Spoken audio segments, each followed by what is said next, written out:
The Boy Who Read to Shadows.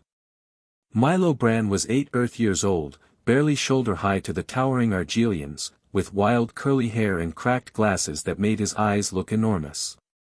His knees were permanently scabbed from crawling through the refugee colony's underdecks, and his clothes hung loose on his thin frame. While other human children played or cried or fought for scraps, Milo read. He read to himself, to shadows, to anyone who would sit still long enough to listen. His voice carried through the cramped quarters, telling stories of Earth's blue whales and distant oceans to refugees who missed home. The aliens found this annoying.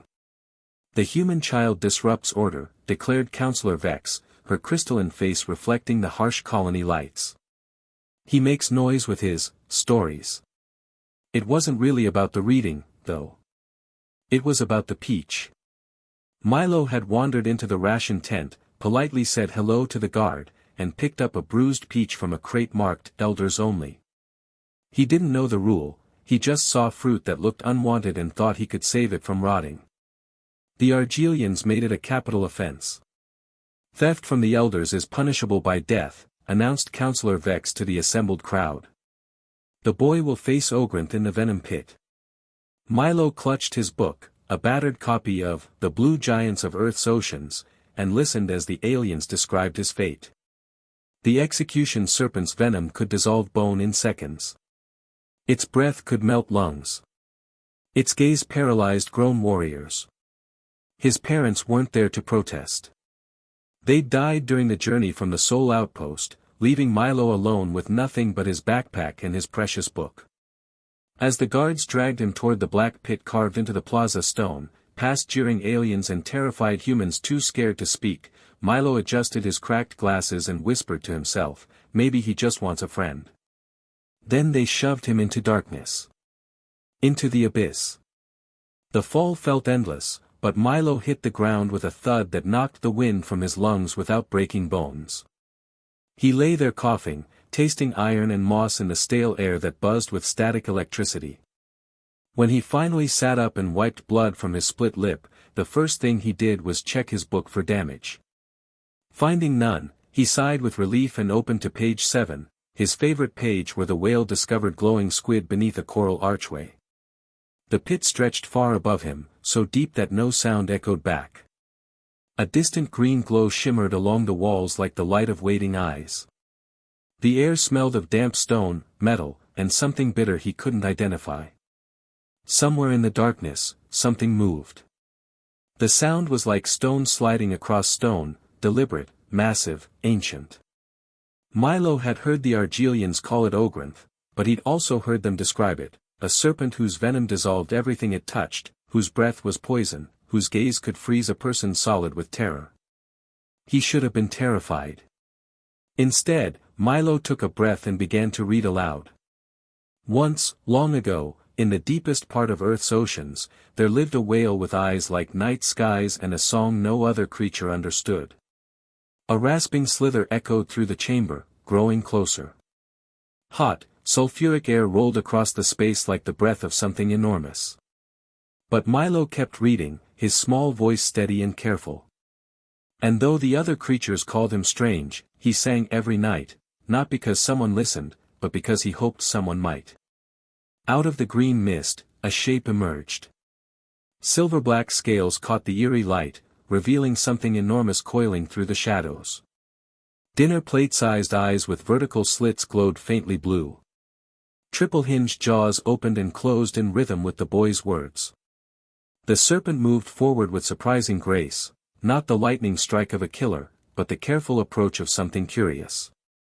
It stopped just a breath away, close enough for Milo to smell its venom, sharp, chemical, almost floral. But Ogranth did not strike.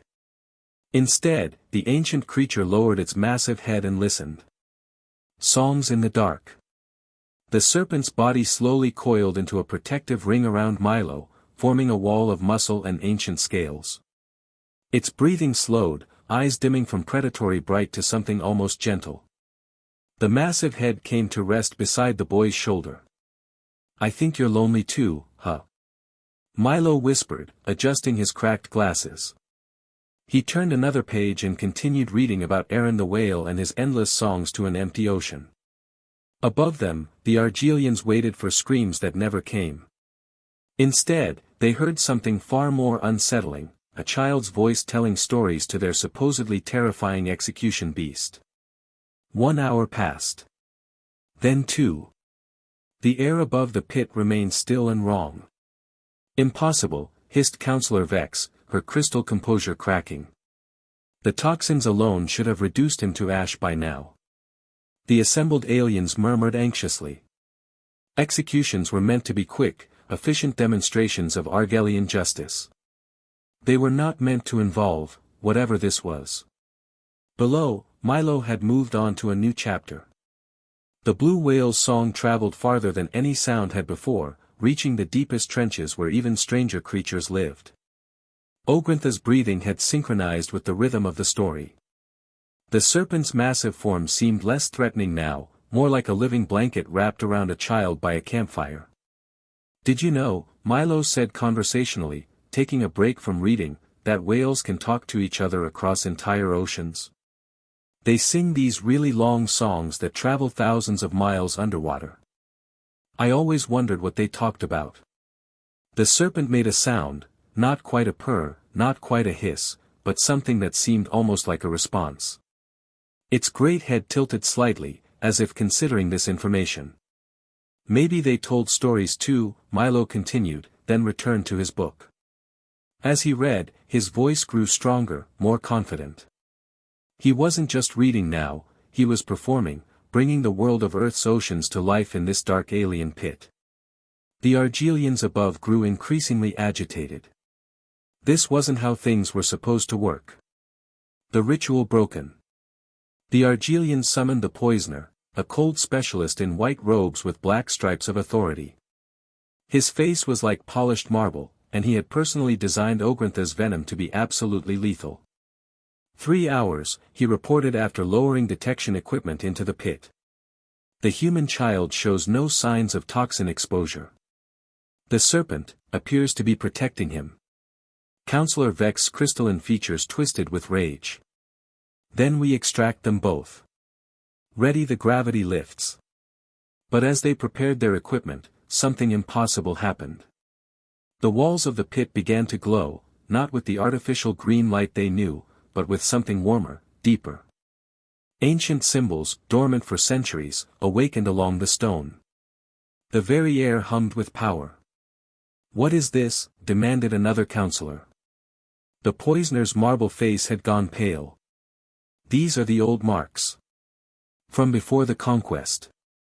The pit, it wasn't always for executions. Below, Milo had reached the end of his book. As he closed the final page about Aaron's song finally being heard by another whale, Ogranth made a sound unlike anything they'd heard before, not a hiss or roar, but something musical, almost like singing. The serpent began to glow too, scales shifting from black to deep blue, then to silver. The massive creature wasn't just ancient, it was intelligent, perhaps more so than its captors had ever realized. The old texts, whispered the poisoner. Ogranth wasn't their beast. It was their guardian. They built the pit as a sanctuary, not an execution chamber. Counselor Vex snarled. Impossible. We've used it for executions for 200 cycles. Because the guardian was waiting, the poisoner breathed. Waiting for someone who would treat it with kindness instead of fear. In the pit, Milo had pulled out a small pencil from his pocket and was showing Ogranth how humans wrote. The serpent watched with fascination as letters appeared on paper, its great eyes following each character. See? Each letter means something. And when you put them together, they make words. And words can tell any story you want, Milo explained, completely unaware of the chaos above. The Argelians' perfect system of control was crumbling before their eyes. The library card. By dawn, word had spread through the entire colony. Humans huddled together, whispering about the boy who hadn't died. Some spoke of miracles. Others of rebellion. The Argelian Council was in emergency session. Their perfect system, the fear that kept both humans and lesser aliens in line, was cracking. "We could claim he was eaten," suggested one counselor. "Seal the pit and say nothing more." But it was too late. Too many had heard the reading. Too many had seen the lights. When the gravity lifts finally descended into the pit hours later, they found Milo sitting cross-legged with his back against Ogranth's massive side. The serpent's scales had fully transformed to brilliant silver blue, and its eyes held an intelligence that had been dormant for centuries. "Oh, hello," Milo said politely as the rescue team approached. "I don't suppose you have a library?" "Ogranth really likes stories, but I've only got the one book." The lead rescuer, a junior Argelian named Kess, stared in amazement. You want a library card? Please. And maybe some paper. Ogranth has been telling me stories too, but they're not in my language. I thought I could help translate them." Ogranth made that musical sound again, and this time Kess realized it was actually complex, patterns within patterns, like mathematics made of music. When they lifted Milo out of the pit, Ogranth insisting on coming too, the crowd of humans erupted in cheers. The boy who'd fallen as a condemned thief emerged as something unprecedented, a human who had befriended their ancient guardian. Counselor Vex tried one last time to maintain control. "The human will be relocated to a restricted facility for study." Her words were cut off by Ogranth's hiss, not musical this time, but definitely protective. The serpent coiled around Milo, making its position clear. "I think," said Milo quietly, adjusting his cracked glasses, "that maybe things here could be different. You know, if people just talk to each other instead of being scared all the time."